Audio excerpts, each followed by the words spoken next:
today we need to get into a company confirming their relationship with BTS and what they confirmed, which is very exciting. And then we have Jennie apparently posting some photos of flowers, people thinking that it's from V and what's going on with that. And then we have people saying that V might get bullied in the military over copying other artists. So hey Dumplings, it's Dave. Decide hater or not, make sure you're subscribed with the notification bell on. Make sure you join us fangirling on Patreon with some free content on Saturdays now, and let's go. We have some people saying that V might get bullied in the military and what's going on with that. So if you're not aware, V and Jungkook decided that they were going to do some solo work before they enlisted, and both of them released some pretty cool things. Now, one of the pieces of merch or photos that came out from both of their solo activities was a photo of an envelope with just like maybe a wax melt stamp on it. JK went with green because his album and his cover art and all that stuff was a royal green and a gold color. And then V went with a more pinkish purple because he created this whole pink movement, right? Now there was someone online who went viral saying things, and other people have said things as well. But specifically, this person had mentioned that V is a copycat and has copied Jungkook. And on top of that, will be bullied in the military over being a copycat. Also adding that they feel pity for these South Korean military soldiers. This is entirely confusing to me because first off, why are you feeling bad for these South Korean military soldiers? As if there was a person who copied other artists, this would affect Korean soldiers. What a person may do in their career before joining the military does not translate over to the military unless that they did something really horrid. And by horrid, I mean things like touch a kid or something like that. For the most part, even an artist got known for being a copycat, other soldiers really wouldn't care. And something to note that I think is really interesting is that there could be a lot of people online who are really angry over an alleged copycat or alleged whatever and have a lot to say, be really, really, really angry and just make a long post talking about how they are so disappointed in the artist or whatever, right?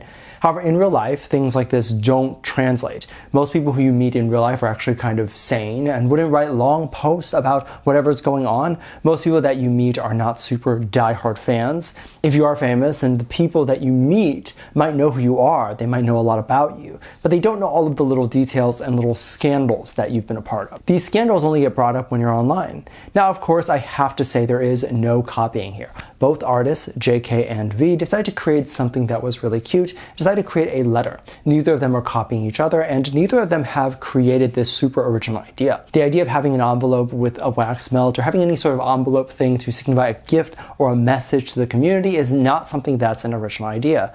Now, of course, I have to clarify that just because it's not an original idea does not mean it won't have an impact, nor does it mean that it's not cool. It can be both of those things, but still not be original ideas. Even the haters of BTS like to say things like everything that BTS does is original when it's just not true, and that's not a bad thing. Nothing is original. Even a talking video like this is not an original idea because I'm not the first person ever to talk about K-pop in this type of way. Absolutely not. There's very few things in the world that are actually original, but what we like about them shouldn't be based on the originality. It shouldn't be based on, are they the first person to do this thing? It should just be based on the fact that we like them.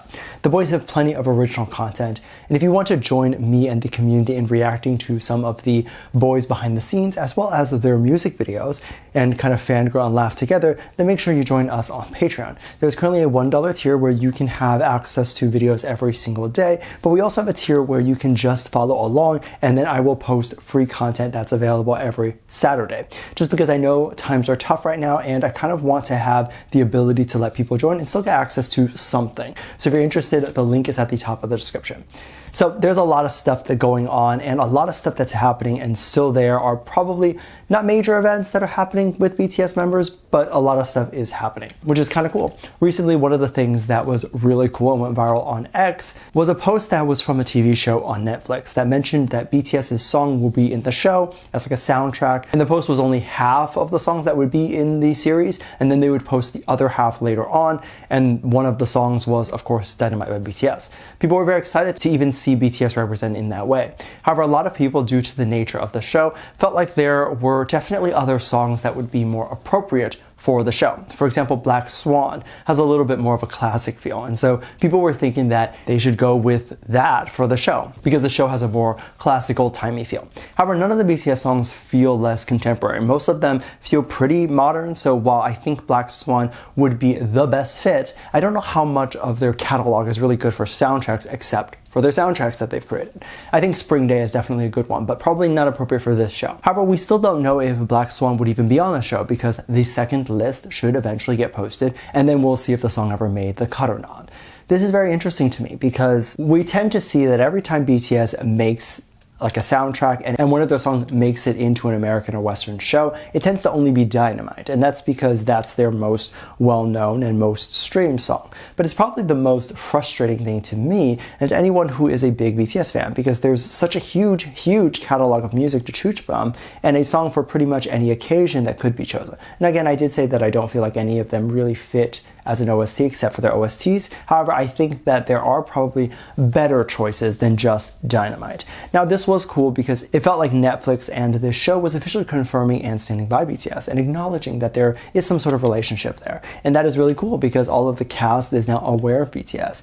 If they were not aware of BTS and Netflix and all these other big executives were not aware of BTS, they are now exposed to them. One of the most important things about starting a business, and especially if you're a celebrity, but just starting a business in general, is visibility. And sometimes if the executives already know who you are, it makes it a lot easier to get ahead or strike a deal. And the label can easily just go to Netflix, maybe next time, and be able to better negotiate contracts. There's recently been a lot of posts online and people are excited to see them. And I think because there isn't that much stuff going on, like big news or anything like that, that's happening with BTS, I think a lot of people like to make assumptions on the little things that are happening. So for example, there was a post that Jennie from Blackpink made. It caused a little bit of controversy because people thought the post was for V. Specifically, there was one post in which Jennie posted a bunch of flowers and then she thanked her mom. And that was like in the post where she specifically thanked her mom, and people thought that this was a gift from V and that Jennie was just hiding it by saying that it was from her mom.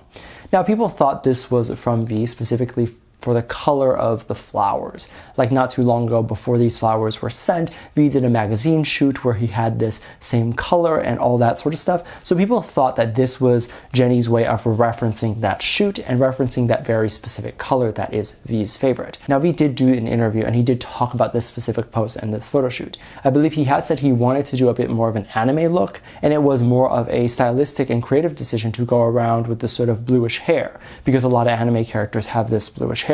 He never said that this was his favorite color, nor has he ever worn or shown this color on him in any other way. He's had his blue hair when he's dyed it before, but that's about it. I don't think he's worn this color before. Also, what is very interesting to me and something that people don't really talk about is that if the gift that was sent to Jennie, the flowers, was indeed from V, then why would she post it? Because if you knew that you're not supposed to be dating, or that you could cause a huge backlash if it was confirmed that you were dating, why would you post the thing or the gift and then just say, love you to your mom on it? And that's just so insulting to the mom. I feel like the mom is, or it makes the mom feel like maybe she's not as good as Jennie's boyfriend would be. Of course, it might not be any deeper than what I am thinking, but this is just my thoughts on that, and I don't know why people think a hair color mixed with a similar color flowers means dating.